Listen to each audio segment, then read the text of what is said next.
take notes at the end of your sessions. There are so many times that I like the next session, I'm like, what happened? What do I need to keep track of? It's so bad. It's so bad. I love the what happened.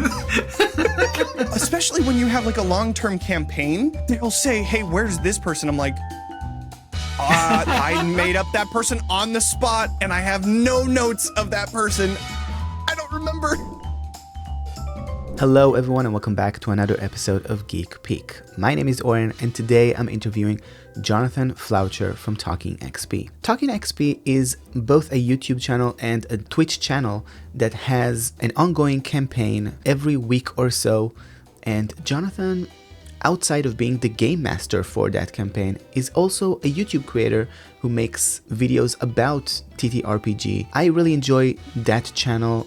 I find it very educational, and I wanted to talk to Jonathan about his journey to become this creator who is also educating people and also showing a campaign, using what he is teaching in his actual work. We talked about creating the stream, we talked about world building, we talked about the dynamics of players around the table. I also appreciated Jonathan's setup, which looks very professional. I learned something new from that, and I hope you will too. So without further ado, enjoy the interview. Jonny, welcome to the show. How are you doing today? Doing good. Yeah, thank you for having me. I really appreciate it. I'm excited to talk to you because I found you on YouTube. And on YouTube, there are a lot of streams, a lot of campaigns and one-shots that you can find. And I noticed your channel as a channel with a long-running campaign. You have I think it was over 90 episodes so far in one of your campaigns. Yeah. And I wanted to kind of walk through with you about how you actually start this journey, how to create this community that you created around your campaign, around your channel. And before we actually go into talking about those topics, I want to ask you, who is Jonny?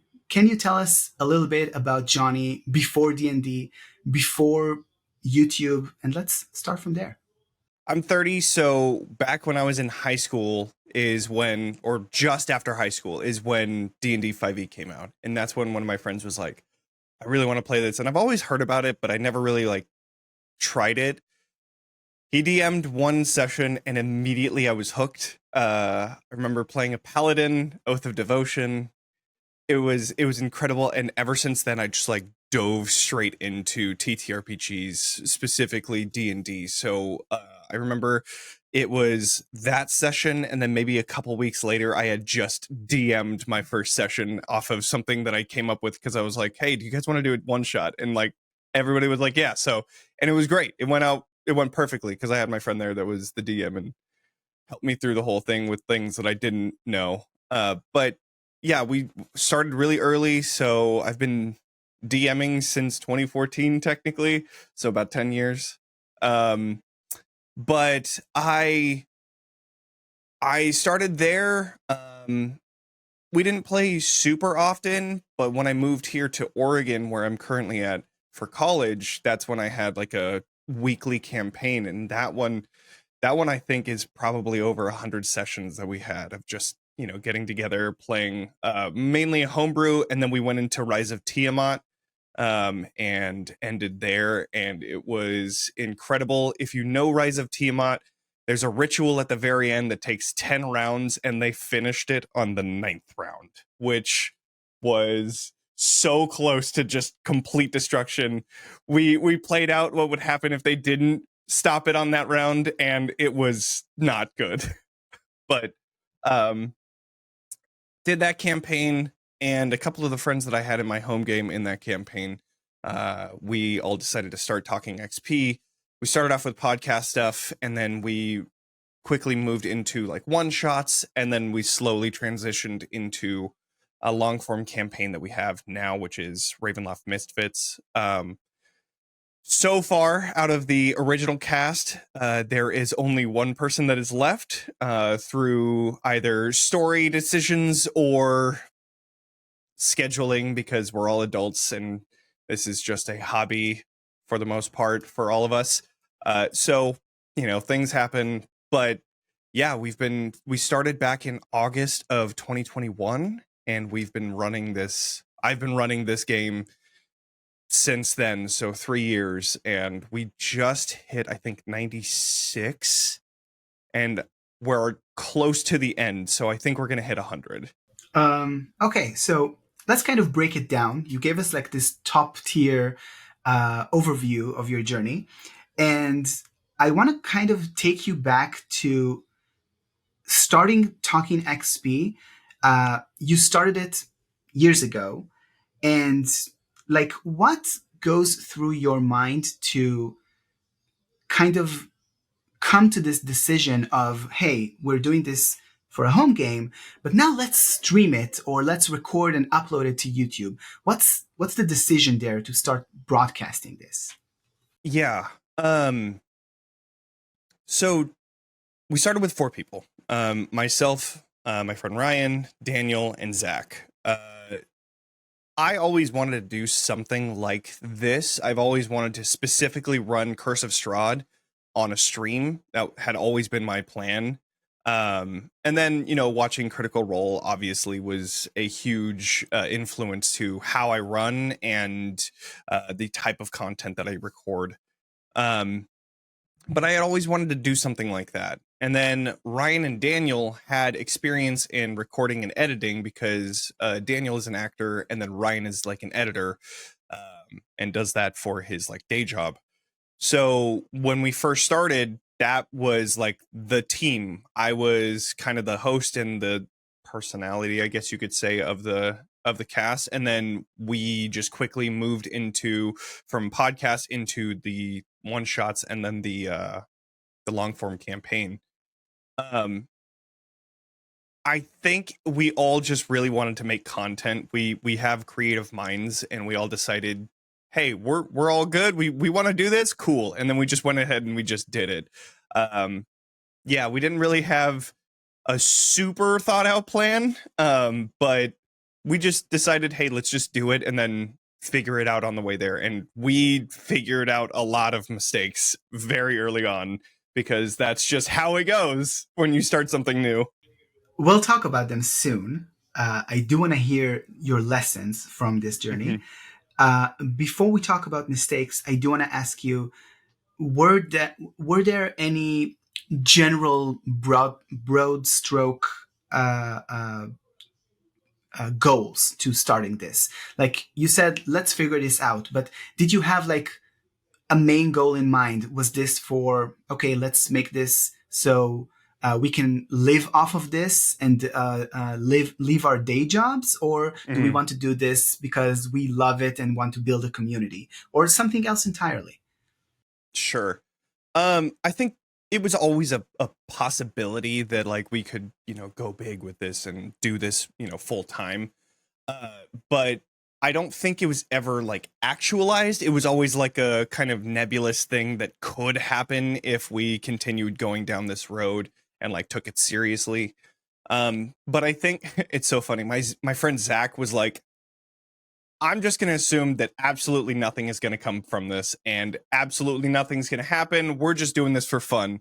And, the other 3 of us were like, we'd love for something to happen, and we're hoping that something happens, but we weren't super expecting a lot to happen, because there are so many channels out there. There are so many, specifically like D&D channels. And we started off with like more pop culture stuff like Marvel and other TTRPGs and movies and stuff like that.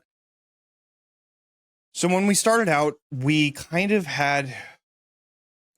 didn't really have like a super set goal, other than we are going to just do this for fun and we're going to see where this goes. I'm a sign language interpreter for my trade. That's what I do in my day job. And I like my job. So I would have to make a good amount of money doing this in order to do that. And if anybody is in this career, we know that there is not a lot of money in this career just based off of, video view stuff and, subscriptions and all of that. It's not a so pretty early on we were like, okay, we're not quitting our day jobs for this. This is just for fun, and we'll see where it goes. Amazing. I love that. This is the best expectation of creating content online is like, we're doing this for fun and let's see what happens. That's amazing. Also, you mentioned Critical Role, and I wrote myself a little note to ask you, aside from Critical Role, what are some other inspirations you have for D&D or storytelling in general? Sure. So when I had first started Curse of Strahd, I did a lot of research. So I looked into Dice Camera Action, which is the one that Chris Perkins runs, if I remember correctly. I might be switching. No, I'm pretty sure that's the one that he runs. And then there was Holmes. Oh my God, what's his name? Matt Holmes, I believe. Yeah. He actually ran one for his channel as well. Oh my God, it's off the top of my head. I can't remember. Shoot, I need to remember because I did a lot of research into their campaign, because they did Curse of Strahd as well, and I did a lot of research with them. I think High Rollers, that's what it is. Did a lot of research with their campaign. I mainly with how I run my campaign though, and how I like to set everything up with scenes and pacing and all that stuff. A lot of it has to do with Critical Role. And then, of course, Dimension 20 and, other friends' podcasts and things like that. There's so many. But yeah, those were the main like inspirations for how I run, and specifically Curse of Strahd, where I wanted to kind of take bits and pieces of each of their stuff as inspiration for my own campaign. Okay, now I have an honest question for you. Sure. Did you watch all of Critical Role?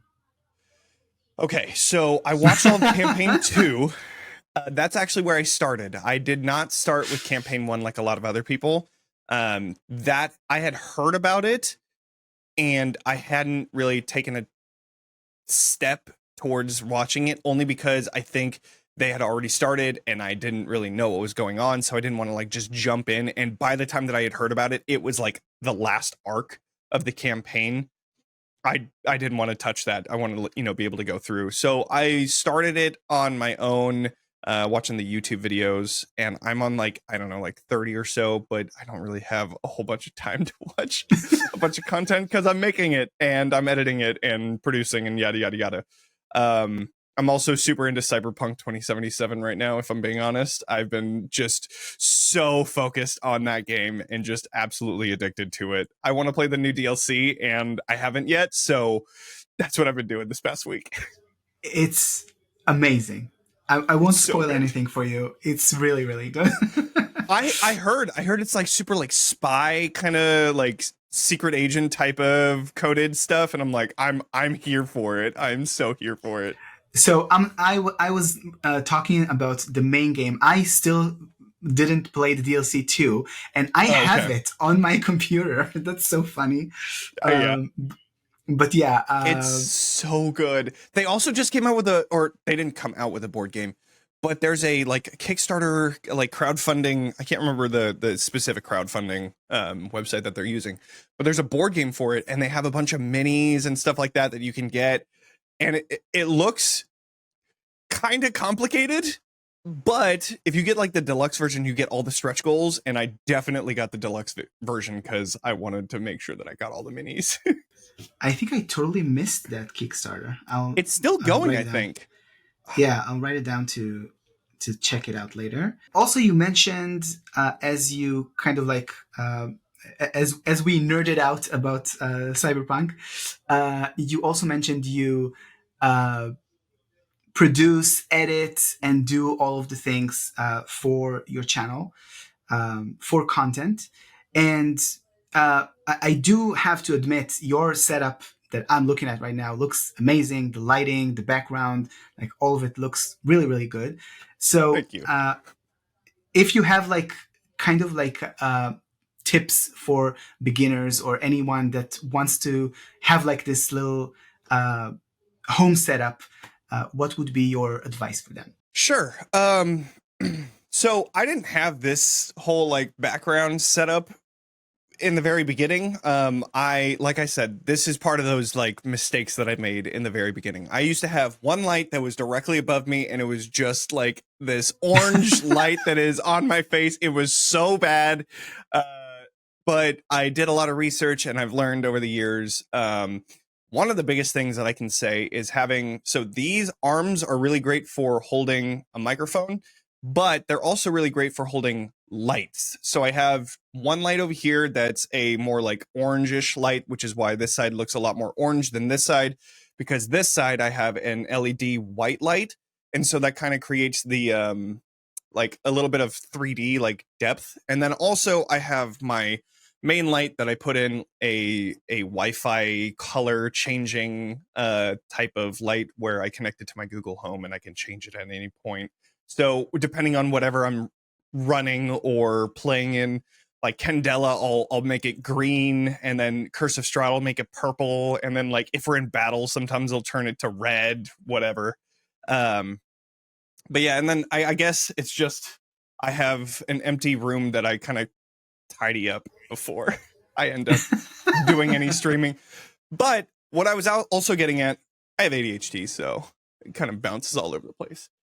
I have a background that I used for a very long time that I can like kind of go back and forth with.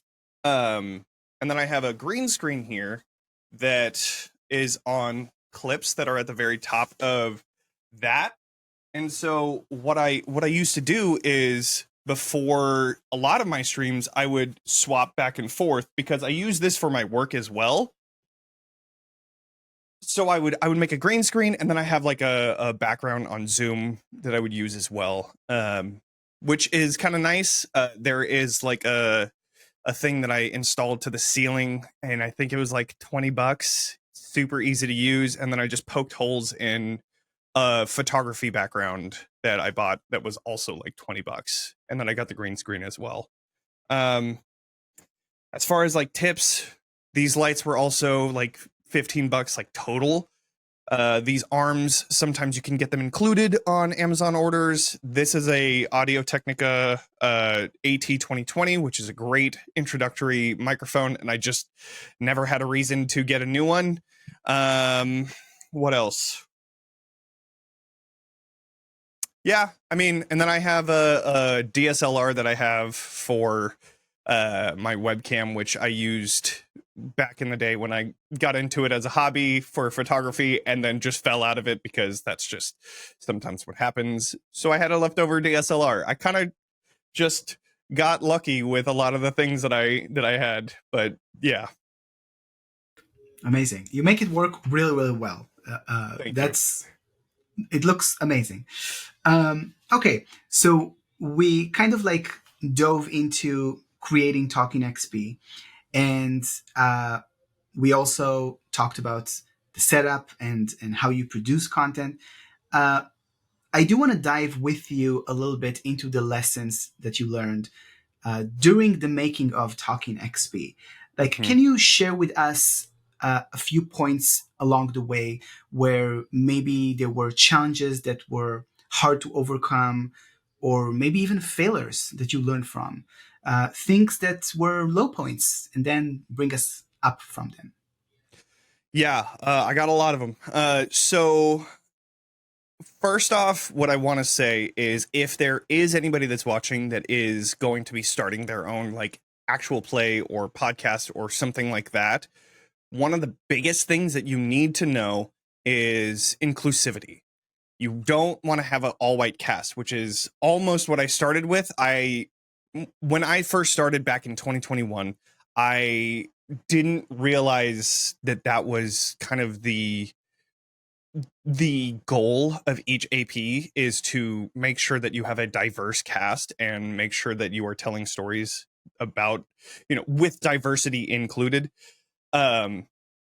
So typically what you end up doing is you at least have two. You cannot have just one because then it's a token, which is what I started with, which obviously, I've learned since then to now, and I make sure that I have that. And honestly, at this point, I don't even need to pay attention because there's so many folks of so many diverse backgrounds that I want to play with that I'm able to throw one together without even needing to think about it, which is great.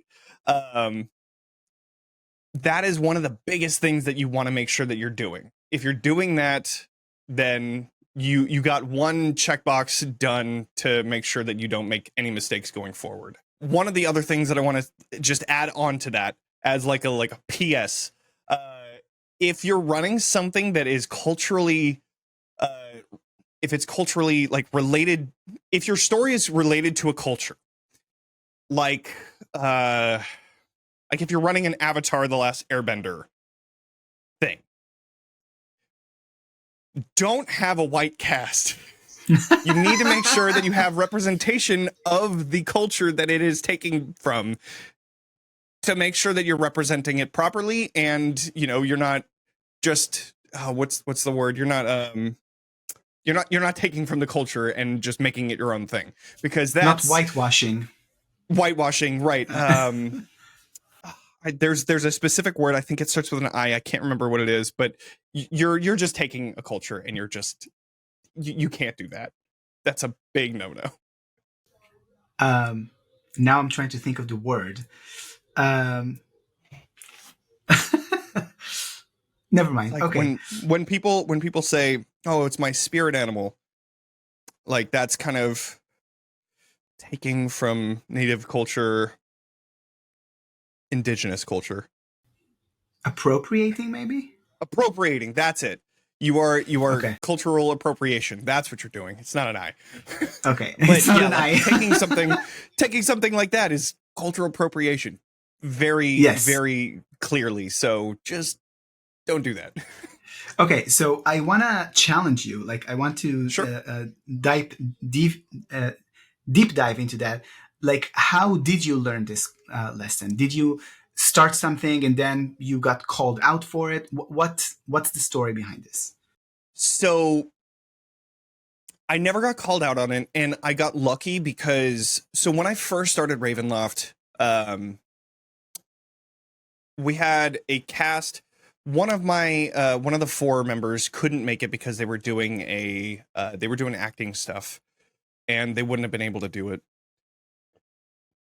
So we had the three of us, and then Ryan's wife, who all of us were white. We did a casting call, and we had run a one shot to kind of test everything out. One of the people that we picked was also white, and then the last person that we had was Puerto Rican.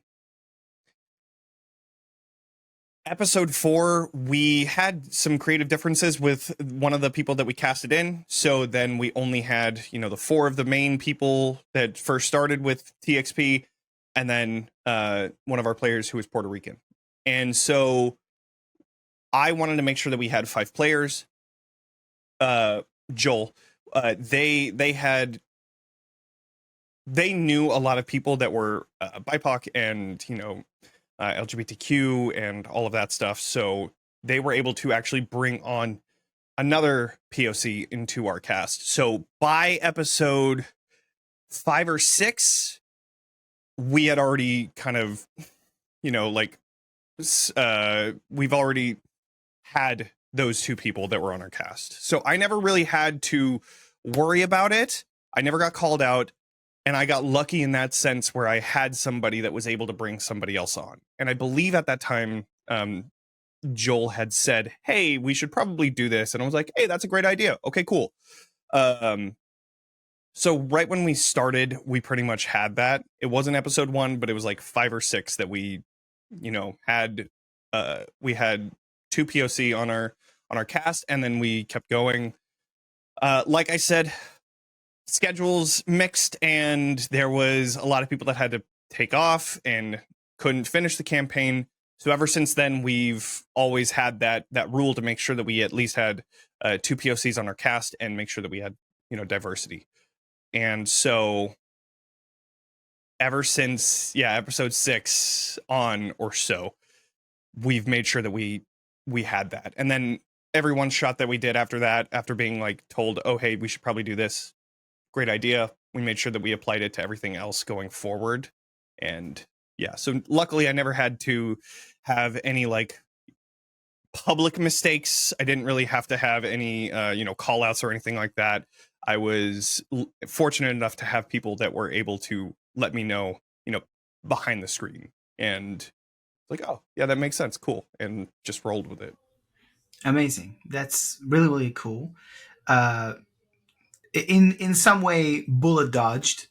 Yeah, for sure. Okay, so amazing. Inclusivity is one thing. What else? People are messy sometimes, and so what really sucks is that I had a lot of great folks that we started with, and sometimes things just get in the way of friendships and relationships. And so what ended up happening was there was some background stuff that happened with TXP, and a lot of the members had to leave as well because of we worked it out. Mainly it was because of work schedules and being burnt out and too much going on and stuff like that. But there is a very real you always hear the saying, don't start a business with friends, because things get messy because of that. And I know that like we had heard that before. I had known that before, and I was like, we're not going to have that happen. Things happen. So one of the biggest things that I can say is be open, be honest, and communicate about the needs that you have, and make sure that those needs are being very clear so that it's not something that's dropped on you, or you don't just drop something on somebody. I felt like there was a point in the campaign where I had to deal with everything at one point, and so it was very difficult at that point in the campaign, and it was pretty early on. It was like in the teens of the episodes. So once that happened, I had learned how to edit, I had learned how to produce, I had learned how to post onto different websites and stuff like that, like YouTube, and we had the podcast at the time, so posting onto that, doing all the episode descriptions, yada yada yada. I did everything from A to Z, and so doing that was really nice because I learned a lot, but at the same time it was a lot to handle for one person, especially with then prepping and the weekly stuff that you have to do on like social media and all of that sort of stuff. One of the things that I can say is just communicating is extremely important. I'm not saying don't start something with friends, because obviously this has to be a fun thing for you to enjoy it. But just be careful. Make sure that you're being honest and communicating, because avoiding conflicts isn't going to do anything. It's only going to make things worse. Yeah, that's kind of where we're at. And try have a backbone. Don't let people take advantage of you. I had that happen later down the line, and I just it's not great. So assertive communication is key, if I were to kind of Absolutely conclude that. Okay, that's important. I love that. And okay, rule of thirds. Give us one more. Let's see. Mistakes that I've made. You make it sound so... There are so many. I mean, like, the whole lighting thing is huge. Audio is huge. Making sure that you're taking out all of like the background noise, like coughing or sniffing or dogs barking or cars going by or airplanes or whatever. That's huge, especially when you're making a podcast, because that is how you listen to it. You are listening to everything. If your cough is in there, that's going to that irks me. If you're listening to somebody like sniffing every 2 seconds, it's like, if you're sick, sometimes the audio recording editing is just, it's a lot, but you can also tell. One thing that I can recommend is there are some free applications that you can use. Audacity is one of them. Reaper is another for audio recording. And then there's DaVinci Resolve, that is a free video editing software that is really great. Otherwise, if you have the luxury of using the Adobe suites, which I thankfully get it through my work, then, you have Audition, which is great at audio editing. And then there's Premiere Pro, which you can do for video editing. And then Photoshop. Another thing that you could do is Photopia, which is like photo and then PEA.com. It's an in-browser Photoshop type thing. It's great. I use it all the time when I'm at work because I can't bring up Photoshop on my work computer. It's great. Outside of that, let's see, mistakes that I made. Be careful who you give control to. If you have something that you've worked on for so long, and there's a person that looks very great on paper and they're very nice, people are messy, like I said. And so it's very difficult when you find that a person isn't who they looked like they were at the beginning, and they're so entrenched in the content that you're making. It's very stressful. I was very anxious over a long period of time, and thankfully we made it out of it and we're through it. But just be careful in what you do. Be careful in who you share a relationship with in, TTRPGs in general. And just be nice. Honestly, that's one of the biggest ones. Just be nice. Yeah. Yeah. I think I relate a lot to what you just said about kind of like knowing the person that you either give control to or invite to your thing, whether it is your campaign or a one shot or whatever it is, because the internet is a big place, and because it's a big place, there are a lot of people that are not the people that we would probably want to be associated with in a way. And it's very important. I like, online safety is number one, and it's very important. So I relate to that a lot. Okay, so you gave us 3 lessons, and I find them very good, very important. Now I want to take you a little bit into your world. What can you tell us about the world building for your long-running campaign, and kind of dive a little bit into world building tips? Sure. One of the main things that I did, like I said earlier, was a lot of research. Looking at different people and how they run their campaigns is super great. Like, one of the examples that I have is watching Brennan Lee Mulligan run, either Dimension 20 or Calamity and Downfall as well. I found a lot of points that I was like, I like that. I would do that. Like calling for insight checks, because sometimes players don't understand that something is going on behind the scenes and you might be able to see something. So me as the DM, you would be able to see something through insight. Let's see what your insight is on this person. Okay, you didn't roll very high. Great. Nothing happens. Everything is fine. So adding something like that is really awesome. But specifically to world building, first off with Curse of Strahd, if you're going to run Curse of Strahd for your party, Mandy Mods on Reddit is huge. Did a giant write-up on Curse of Strahd and Barovia and Ravenloft in general, and all of the background information that you might need.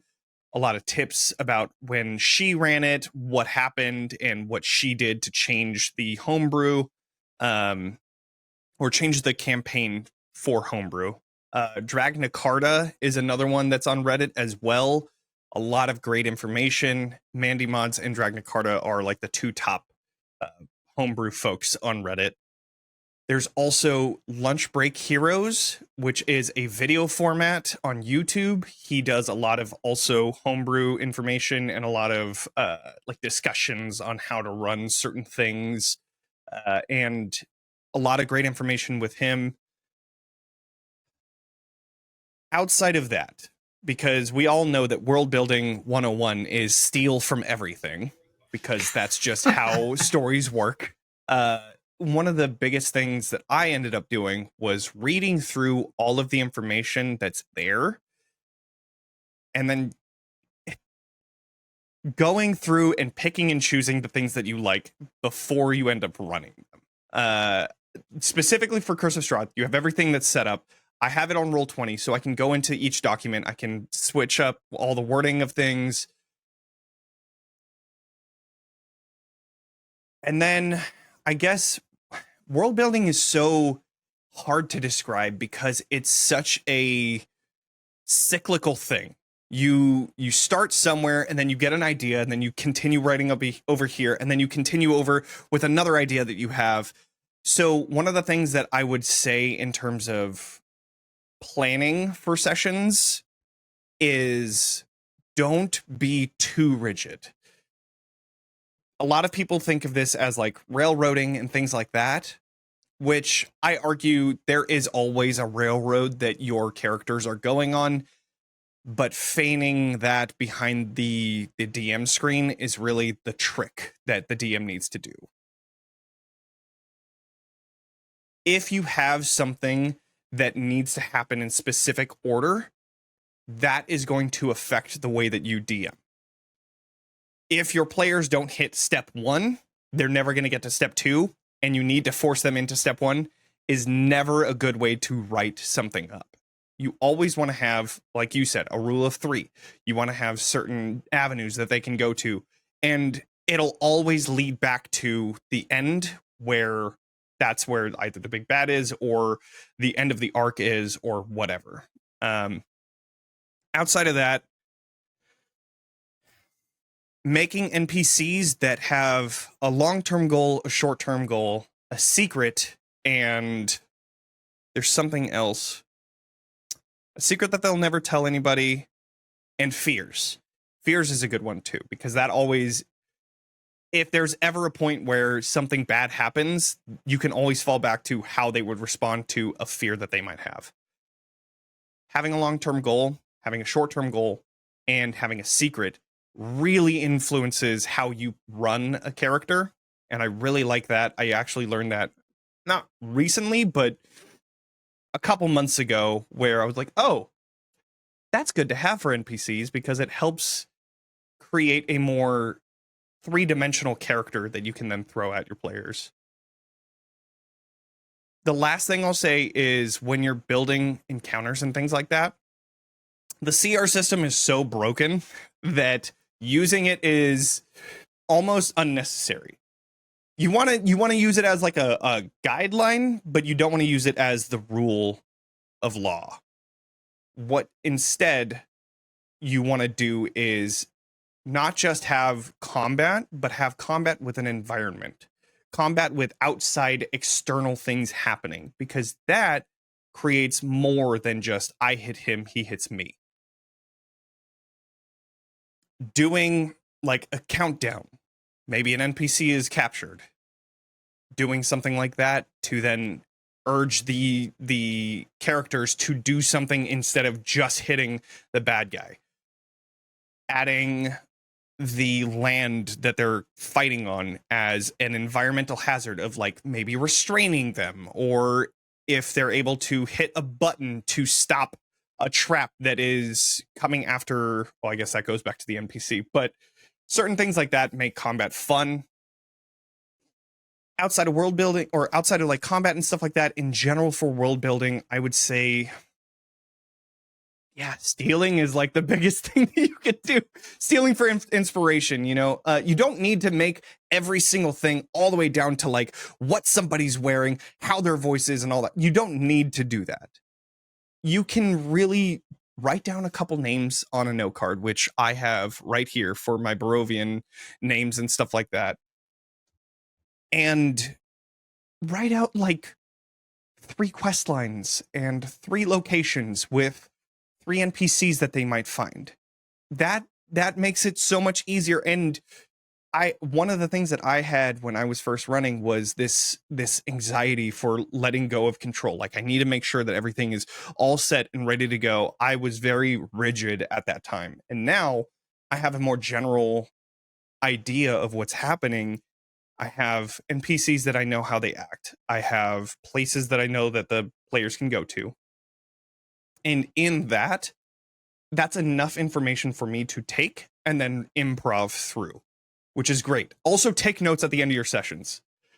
There are so many times that I like the next session, I'm like, what happened? What do I need to keep track of? It's so bad. It's so bad. So make sure that you, like, even if it's like real quick notes of just like a name or an item or whatever, you'll remember because of those things. So that's a huge thing to keep track of as well. I love the what happened. Truly, like, and especially when you have like a long-term campaign, they'll say, hey, where's this person? I'm like, I made up that person on the spot and I have no notes of that person. I don't remember.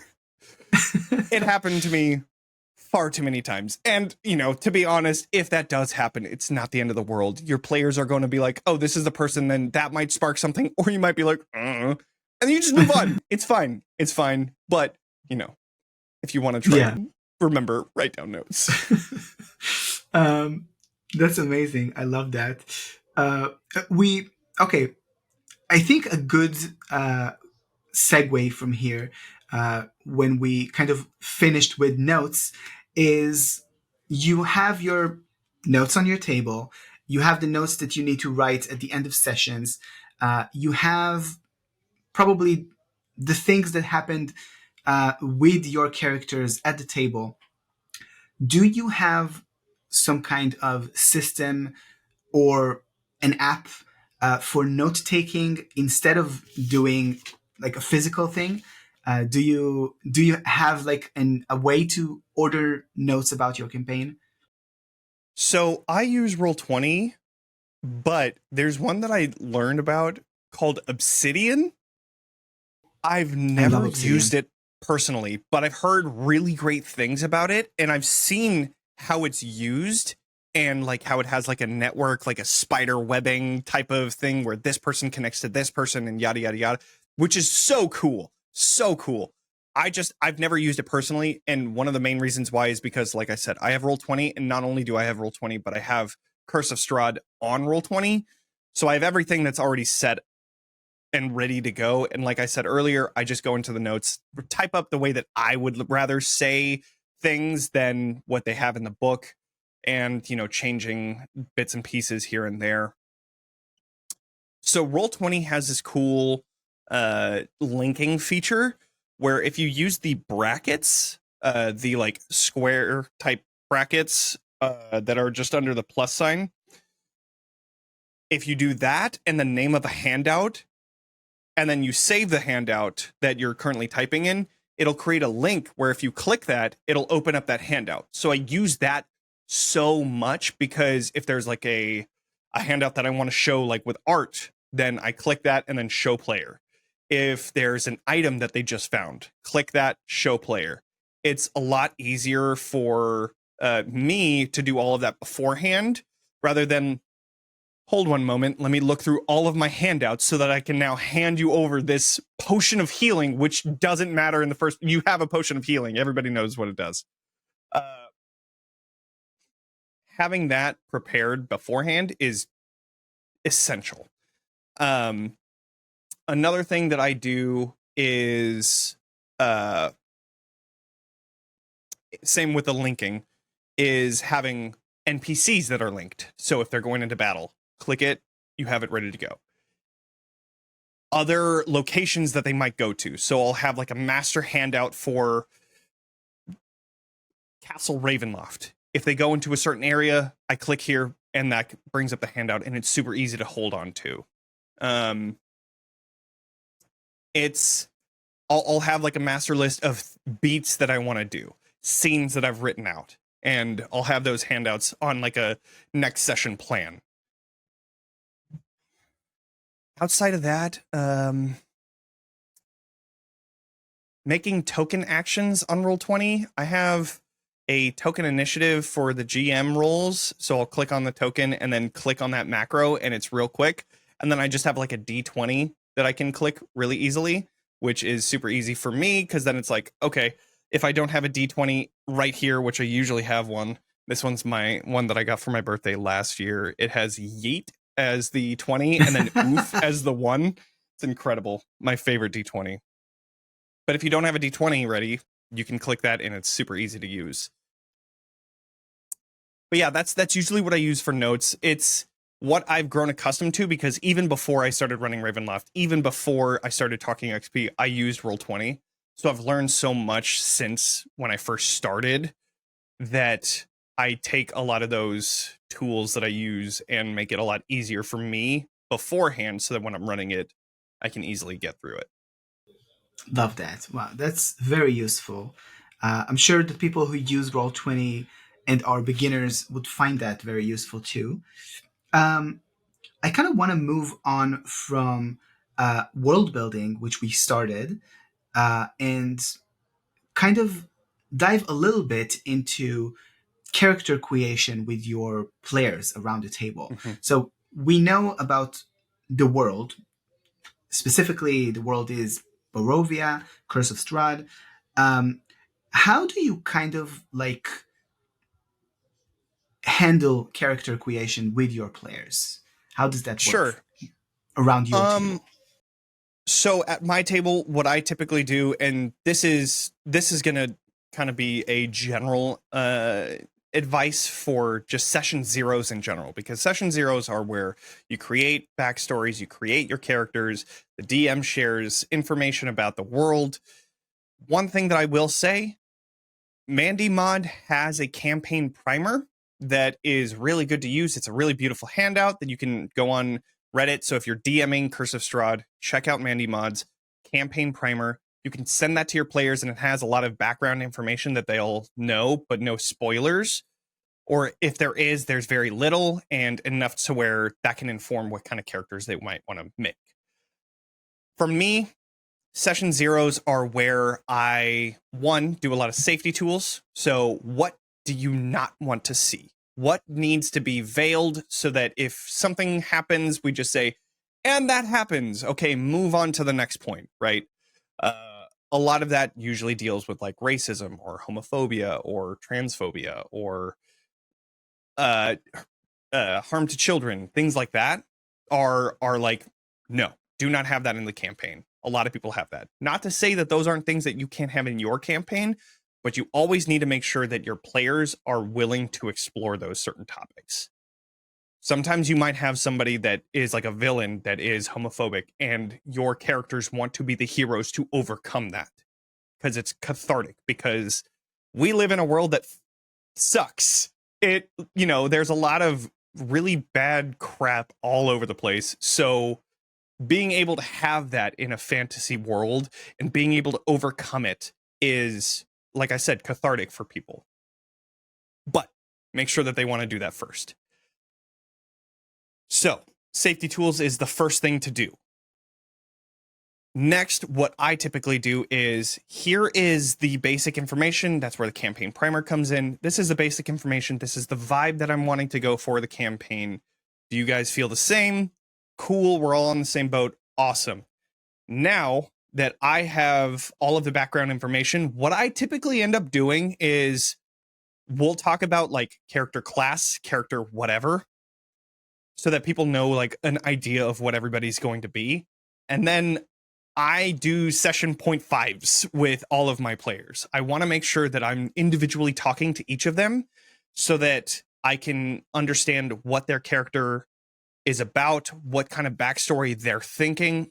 And then I typically, it's a back and forth type of thing. It's rarely do I ever have somebody that comes up with a backstory and I'm like, yeah, that's perfect. No notes. I don't need anything changed or anything like that, you know? And that's not to say that people can't come up with really good backstories, but it's a lot better for a character to have direct ties to the campaign. And so in having maybe a family member that's in Barovia, it gives them some sort of drive to get to that family member. And what happens if that family member is captured?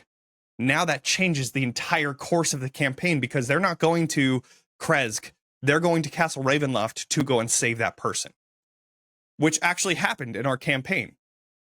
So having direct ties to the campaign world and NPCs in that game is super important. One of the things that I don't like to do, though, is I don't like to say no to certain backstories. I like to say no, but, or yes, and. So I like this part. That's great. This part, maybe we can change that and make that. And usually I always say if you're okay with it, because in the end, the character is the players. I usually bring up like, hey, there's this bit of information that's in the campaign. Do you want to change this a little bit? And then it'll fit better. And usually it's a yes. So campaign or character creation is very,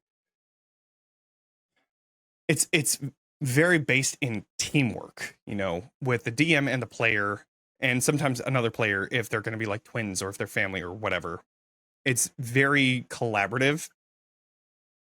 I have all the information as the DM, so certain things will spark certain things, and I will bring that forward. And if it's a hook, cool. If it's not, whatever. But yeah, working back and forth collaboratively is usually how I handle character creation. I love that. I love that it's not like a no or a yes, but it's like something in between, whether it's the yes and or the no but. Yeah, that's amazing, because you kind of like, okay, that's good. Let's tweak it. Let's tune it. Let's do these things. Right. Yeah, that's amazing. Okay, so character creation, world building, the campaign, the channel itself. I think we covered a lot of things. And I do want to ask you, as like a final topic of conversation, about your community. You've been doing this for a while, and you have a few hundred people following you on Twitch, a few hundred people following you on YouTube. Do you have a Discord server? I do. It's having a Discord server is so much to handle, especially when you're a one-man team. It is so much. So along with the social media, along with the prepping, along with the recording and the editing and the producing and all of that stuff, I haven't been really active as much as I should. But yes, we do. And we have, I think, like 90 or so members in here. And we usually talk about, you know, Ravenloft Misfits or, you know, other type of content that we're making on TXP. But yeah, I do have a Discord server. Okay, so Discord server as well. So in terms of like growing this community, you do a lot of work in other areas, editing, producing, like all the things. What's your kind of like vision, or at least goal, in terms of your channels or brands community? Yeah. One of the things that has kind of changed my community is other creators. There's a lot of creators that I met through Twitter is a dumpster fire, and it always has been, and it will continue to be, if not even worse. So what I ended up doing back in last year, actually, Threads came out, and there was a huge exodus. Threads is so great. It's incredible. And the TTRPG community there is so wonderful. I spent a lot of my time on Threads this past year, and I've met so many awesome people that I've created not only a community of viewers, but also a community of creators that then come in to view, the content that we're creating. So there's one of the, I guess, goals of my channel and stuff like that is to, continue to build relationships with other creators, bring them on in games that I play and run, and kind of mesh communities together so that, because we all have, the TTRPG community is so diverse, but yet the stories that we tell all start with, a GM of some sort and players. And there's only so many stories that you can tell, which means that there are so many overlaps and so many comparisons that you can have with all content. So kind of just grouping everybody up and making a huge TTRPG community is really my biggest goal. And I like to have folks that I've played with and bringing their community on into my own channel and vice versa, going onto other people's channels and adding, my community to there. I've been very lucky to have a group of people that started back when we first started Ravenloft Misfits and have just been here since. And I love it. It's so awesome to be able to just talk to them over Discord and talk to them over Twitch chat, which is great. I love when I'm not super duper focused on DMing. I'm able to go into Twitch and be like, hey, what's up, everybody? How you doing? Okay, cool. All right, I'm going back. And then, it's super great. But outside of that, goals is just creating a nice community that centers around, having fun, telling stories and stuff like that. Yeah. Okay, amazing. Okay, so talking about goals and stuff, it will bring us to the last question of the interview, which is dealing with the future, as we talked about the present and the past.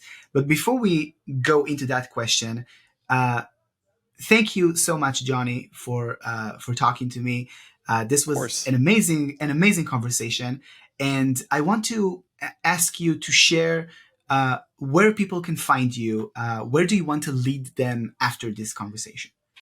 Sure. My channel is TalkingXP. It is at TalkingXP everywhere. So I'm on TikTok, and I don't really post there as often as I should because all of the other content that I'm making. But TikTok, I'm on there, but mainly it's Threads that I like to kind of engage with the community. And then also Discord. If you find me, it's also TalkingXP. So send me a message. We can chat about D&D or other TTRPGs in general. And then everywhere else, like I said, it's at TalkingXP. You can find me on YouTube, where I have Ravenloft Misfits, the Curse of Strahd campaign, and then there's also a lot of other like Kindle Obscura content that I made on how to play and stuff like that. But yeah. Okay, amazing. So, Jonny, now let's talk about the future. TalkingXP is growing. It is an amazing community. It is an amazing channel. What do you see in the future for you and TalkingXP? Like I said, I have had this campaign for 3 years now, and it's a very bittersweet feeling to know that it's coming to its end here pretty soon. I'm pretty sure the end of this campaign is going to be October, which is perfect because it's spooky season, and that's just, I couldn't have planned it better, honestly. But after I'm done with this weekly campaign, what I'm hoping to do is dive into Candela Obscura, which seems to be like my go-to type of thing and what I'm mainly known for on the internet, because there's not a lot of Candela Obscura creators out there other than Twisted Fates, which has a series that I think just ended with chapter 2, and they're going to pick up back in the next year. But I really love the world of Candela Obscura and the modernized approach to TTRPGs. So being able to play that, it's a perfect fit, especially after such a long time playing D&D, which is very, compared to other TTRPGs, very rules crunchy, and you have to know the rules in order to bend them and stuff like that. Being into Candela is a lot looser, and I want to be able to run arcs. I don't want to do a long-term campaign again, and I think that's another thing that I'd like to say is that long-term campaigns, as I've said before, there's a lot of schedules. We're adults and things happen, so it changes the course of the campaign if you have a person that can't be there. If they have to leave and they're not able to come back, you have an entire storyline that is just disappearing now. So that's a very real thing that you have to keep in mind when doing a long-term campaign. So what I think I'm going to do going forward is just arcs of 4, 5, maybe 6 episodes or sessions that will then be kind of added together to create an overarching campaign story. That's what I hope to do with Candela, and I will most likely also do it with D&D when I have, the campaign ideas, or even Daggerheart. I'm thinking about using Daggerheart as well, because that's a really cool system. I got to play a little bit of it, and it's a medium between super light rules and super crunchy rules of D&D. It's like right in the middle, and it's super easy to learn and a lot of fun to play. But yeah, like arcs is what I'm really focused on. Outside of that, I mean, there's always the overarching goal of wanting to be on Critical Role, which I would love to run like a Candela game. That would be so sick. But I think I need to get into voice acting before they're ever going to have anybody else on there, which is fine. I'll try it. But that's my main goal in general. And I mean, like, that's like the pipe dream. What I really want to do is just meet cool creators, get to play on other people's channels, and just play in general, because I'm the forever GM. It is what it is. I really enjoy DMing and GMing, don't get me wrong, but playing and not having to prep every single week is very nice. And also being on other channels and not having to produce, record, edit, and do all of that stuff is even better. So put me on your channels, let me play. But yeah, those are my overarching goals in general, is just to meet people and make really cool short form campaigns.